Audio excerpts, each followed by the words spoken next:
que você está prestes a descobrir vai além de simples táticas futebolísticas.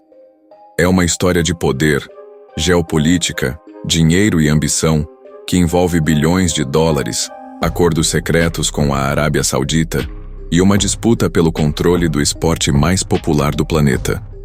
Prepare-se para entender como a nova Copa do Mundo de Clubes da FIFA não é apenas uma competição, é o maior golpe estratégico da FIFA na história do futebol. Para compreender a magnitude do que está acontecendo, precisamos voltar algumas décadas. Desde 1960, existia a Copa Intercontinental, um torneio elitista que colocava apenas os campeões da Europa e da América do Sul frente a frente. Era um clube exclusivo, dominado pela UEFA e Conmebol, enquanto o resto do mundo assistia de fora. A FIFA sempre observou essa situação com inveja crescente. Imagine a frustração.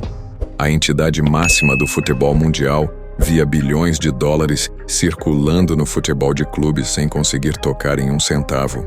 Enquanto isso, a Liga dos Campeões da UEFA explodia em popularidade e receita, criando um império financeiro paralelo que escapava completamente do controle de Zurique.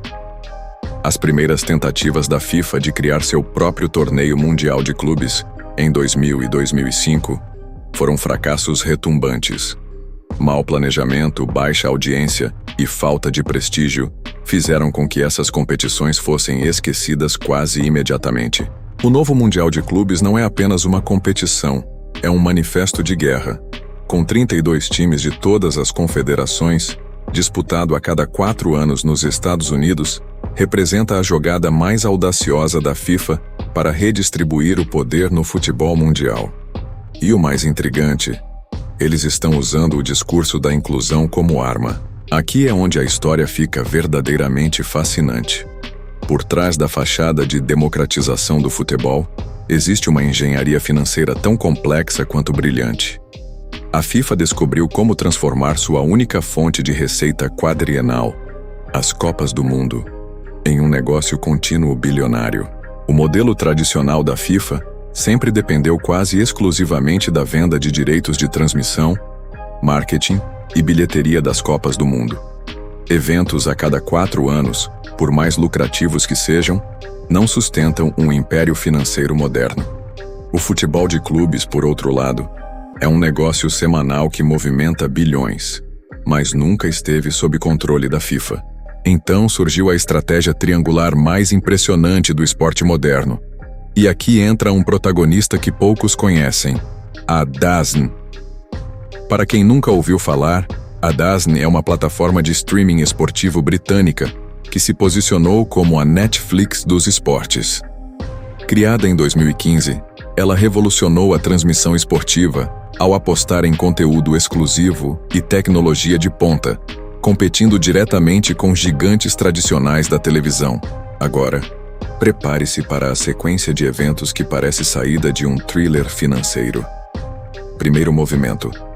A DAZN desembolsa impressionantes $1 bilhão pelos direitos de transmissão do Mundial de Clubes, tomando a decisão ousada de tornar todos os 63 jogos completamente gratuitos, transformando este no torneio mais acessível da história do futebol.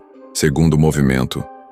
Pouco antes desse acordo bilionário ser fechado, a Arábia Saudita faz um investimento coincidental de exatos $1 bilhão na DAZN, injetando capital fresco justamente quando a plataforma precisava de recursos para essa mega operação. Terceiro movimento. A FIFA anuncia que a premiação total do Mundial de Clubes será de $1 bilhão. Coincidência? Dificilmente. Especialmente quando consideramos que a Arábia Saudita foi escolhida para sediar a Copa do Mundo de 2034. Estamos diante de uma aliança estratégica cuidadosamente alinhada, onde dinheiro, política e esporte se entrelaçam de forma quase imperceptível. Mas nem tudo são conspirações e jogos de poder. Para o futebol brasileiro, essa nova competição representa algo revolucionário. Pela primeira vez na história, nossos clubes terão a oportunidade real de competir em pé de igualdade com os gigantes europeus em um palco verdadeiramente global. Pense na magnitude dessa mudança. Um clube brasileiro pode receber entre 28 a 126 milhões de dólares apenas por participar do torneio. Para ter uma noção do impacto, isso equivale a quase 2 anos inteiros de receita de televisão do Campeonato Brasileiro. É uma injeção financeira histórica que pode transformar completamente o cenário do nosso futebol. Flamengo, Palmeiras, Botafogo e Fluminense, nossos gigantes brasileiros estão disputando partidas competitivas diretamente com PSG, Real Madrid, Manchester City e Chelsea, os gigantes bilionários da Europa. E há ainda uma vantagem tática fascinante. Enquanto os clubes brasileiros estarão no meio de sua temporada, em plena forma física, os europeus chegarão no final de suas temporadas ou ainda em pré-temporada. Será que o futuro pode estar começando a sorrir para o futebol sul-americano? Toda revolução tem seu preço, e este pode ser mais alto do que imaginamos. Por trás da promessa dourada, existe uma realidade perturbadora que poucos querem discutir. A saúde mental e física dos atletas está sendo sacrificada no altar do lucro. A nova Copa do Mundo de Clubes elimina a única pausa real que os jogadores de elite tinham durante o ano. Estamos falando de atletas que podem disputar entre 55 a 70 partidas por temporada, quase o dobro do recomendado por especialistas em medicina esportiva. Kevin De Bruyne, meio-campista do Manchester City, resumiu a situação de forma brutal. O dinheiro fala mais alto que a voz dos jogadores. A FIFPro, Sindicato Internacional dos Atletas, chegou ao ponto de processar a FIFA na justiça. Técnicos renomados manifestam preocupação constante sobre o esgotamento de seus jogadores. Estamos criando uma geração de atletas mentalmente exaustos e fisicamente destruídos. Caso um time sul-americano vença esse Mundial da FIFA, você acha mesmo que esse torneio se repetiria? Outro aspecto perturbador é a falsa promessa de igualdade. Embora a FIFA apresente o torneio como uma oportunidade para clubes de todas as confederações, a realidade é bem diferente. A Europa continua enviando 12 clubes, mais de 1/3 do total, garantindo que a maior fatia dos bilhões continue concentrada nos mesmos cofres de sempre. O resultado é perverso. Os clubes ricos ficam ainda mais ricos, aumentando a distância financeira e ameaçando o equilíbrio competitivo que tanto prometeram proteger. É como oferecer um banquete onde alguns convidados têm direito a 3 pratos, enquanto outros dividem as sobras. Até mesmo Sepp Blatter, ex-presidente da FIFA e figura controversa, admitiu que a ideia de uma Copa do Mundo de clubes expandida era um erro. Quando até os arquitetos do sistema atual reconhecem os problemas, sabemos que algo está profundamente errado. Existe ainda um perigo mais sutil, mas igualmente devastador: a saturação. Estamos bombardeando os torcedores com tantos jogos e competições que o próprio futebol pode perder sua magia. Ligas nacionais sendo decididas cada vez mais cedo, calendários sobrecarregados, atletas exaustos. Onde fica a paixão genuína pelo esporte? As vendas de ingressos iniciais do novo Mundial já sugerem que o público pode não estar tão interessado quanto a FIFA imaginava. A entidade chegou ao ponto de oferecer ingressos para a Copa do Mundo de 2026 como incentivo para quem comprasse bilhetes do Mundial de Clubes. É um sinal preocupante de que mesmo os organizadores duvidam do apelo natural de sua criação. É interessante contrastar essa situação com a tentativa fracassada da Superliga Europeia em 2021. Aquela ideia veio dos próprios clubes e gerou protestos massivos dos torcedores. Foi rejeitada imediatamente pela base do futebol.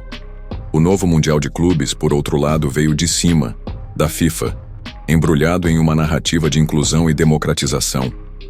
Isso evitou protestos, mas não necessariamente tornou a ideia mais justa ou sustentável.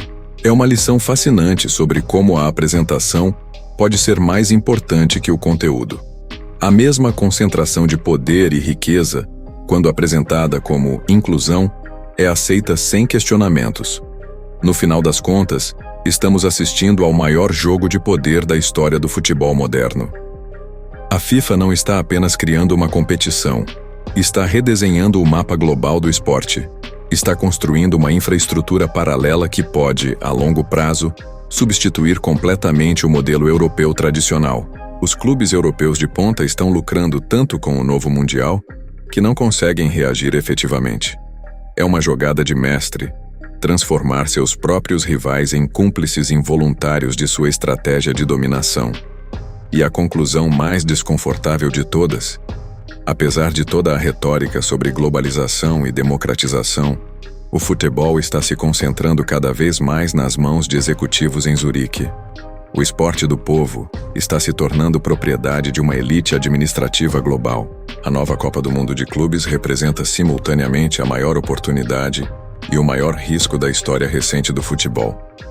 Para clubes brasileiros, pode significar a chance de finalmente competir em igualdade com os gigantes europeus. Para o esporte como um todo, pode representar o momento em que perdemos definitivamente a alma do jogo em favor dos números das planilhas. Como sempre acontece nas grandes transformações históricas, apenas o tempo revelará se estamos assistindo ao nascimento de uma nova era dourada ou ao início do fim do futebol como conhecemos. Uma coisa é certa: nunca mais o futebol mundial será o mesmo após essa revolução silenciosa que está acontecendo bem diante dos nossos olhos. A pergunta que fica é: estamos dispostos a pagar o preço dessa mudança? E mais importante ainda, realmente sabemos qual é esse preço? E se você gostou desse conteúdo, já está na hora de começar a nos seguir aqui no canal. É só clicar no botão abaixo para se inscrever e ficar por dentro de tudo que acontece de curioso ao redor do mundo. Agora fique com esse próximo vídeo que está aqui na tela. Nos vemos lá.